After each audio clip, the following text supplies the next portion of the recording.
Hey guys, welcome back to a 32-week pregnancy update. Guys, 32 weeks. What is even happening with that? It's quite crazy to think about because at 32 weeks, 6 days, my water broke with Ian 7 years ago. And I am 32 weeks and 1 day today. So my nerves are starting to really kick in. But I thought I'd do this update and touch on some things, old school notebook, things that I wrote down. Starting with the most recent you would have saw in a vlog. I've been having a lot of Braxton Hicks, sciatic pain, and hospital visit. Everything is fine, baby's fine. I'm holding up the best I can with all of these sciatic nerve pain that I'm having. But there's really not much that can be done until he gets here, honestly. That's what everybody just keeps telling me, like, you can take a little bit of Tylenol, but like, you do these stretches. Sorry, my hair is bothering me. But other than that, it is what it is. So I did have some pressure and everything, which is initially why I called the doctor and why they sent me to the hospital to get checked out. But I'm not contracting or anything, and that's great. So let's touch on some things. Blood sugars. Since I am a type 2 diabetic, we really reined them in, and they've been really, really good. And some of my dosages of my medications have gone down. I am still on the lowest dosage of blood pressure medication. I think I take 200 of labetalol, and you can go up to 2400 per dosage, and I'm only at 200, so I'm still very low, very lowest dose possible of blood pressure medication. And my blood pressure yesterday at my doctor's appointment was amazing. The bottom number was like 74. It's never been that low, and we were like, yes, check that one off, put that in the books. That's amazing. But yeah, and then as far as medications go, I am on a couple. I'm on an aspirin for the baby, I'm on metformin, I'm on my 2 insulins, my blood pressure pill, my prenatal, and then an acid reducer. And then I take Tums and Tylenol on top of everything, so it's like, it's a lot, but it's doing good things for me. I feel medically, like, I feel good. Physically, I feel like my body's against me. Yesterday's appointment, 32-week exact appointment, was a non-stress test screening for the baby. This was just, I can't think of exactly what it's called, but it was like a test. Like, you're hooked up to like the machine for like 20 minutes. They want the baby's heart rate to stay like, you know, within certain numbers and everything, within that 20 minutes. And they want him to hit all these like movement cues, I guess, and he exceeded. He was great, and his heart rate is averaging like 142 to 144. They're not worried. They're like, he's doing great. We are currently in the nursery. Here's the changing table with the crib bedding on it. Everything's just kind of a mess. These curtains that you see here are really old. They came with the house.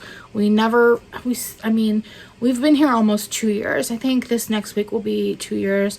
And we haven't really done a lot to this house. Granted, since January, finding out I'm pregnant and everything's just flown by. But Seth's mom's actually making some curtains that are going to go up in this room and then Ian's room as well. But we have a crib. We have my lazy boy in here, my rocker, the bookshelf, dresser, everything, car seats, strollers.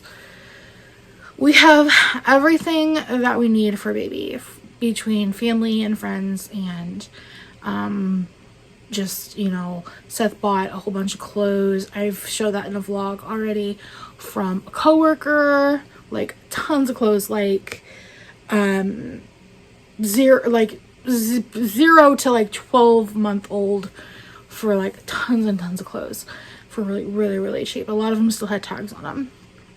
And he also bought a whole bunch of stuff from this same coworker, like things that were like, well, let's go ahead and get this instead of asking this for baby shower, baby sprinkle gifts.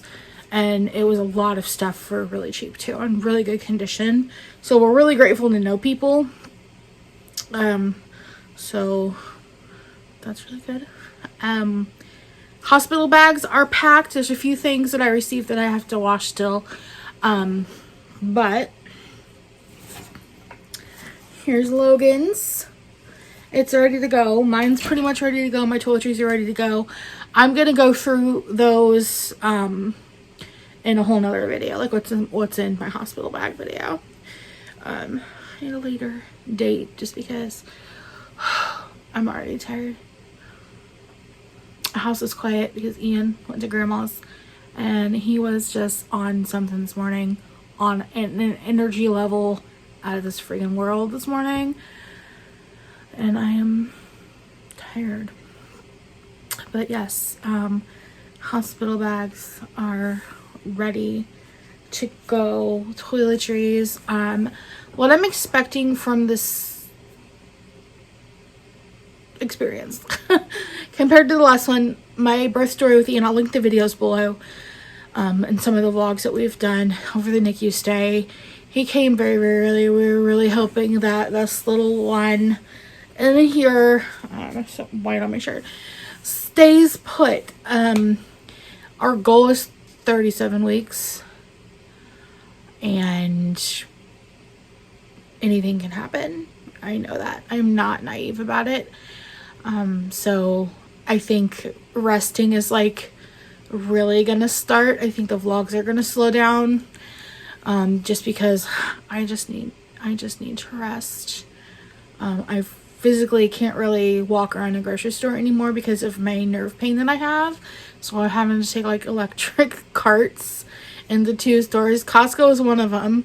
And then the other day before Costco was Meijer, and I was just like, even then I'm just like exhausted.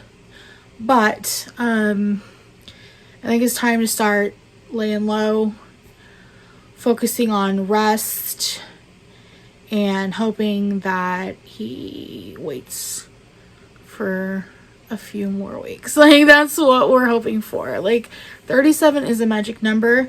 They haven't ruled out a natural birth yet. I still haven't made up my mind yet what I'm gonna do, if I'm gonna just go ahead and call it for a cesarean.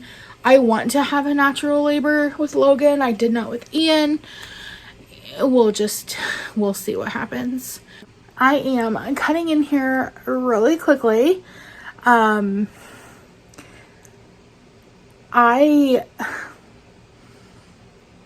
forgot to mention, I have colostrum coming in, guys. It's very little, but you know what? I was not able to breastfeed with Ian. There were reasons. We tried. He ended up having like a delayed reflux, and we had to mix rice cereal with formula later on. I did try at the beginning, right after he was born. My supply never really came in. So for me to already have colostrum at 32 weeks, yeah, it's been emotional. Back to the video. I have an appointment Monday.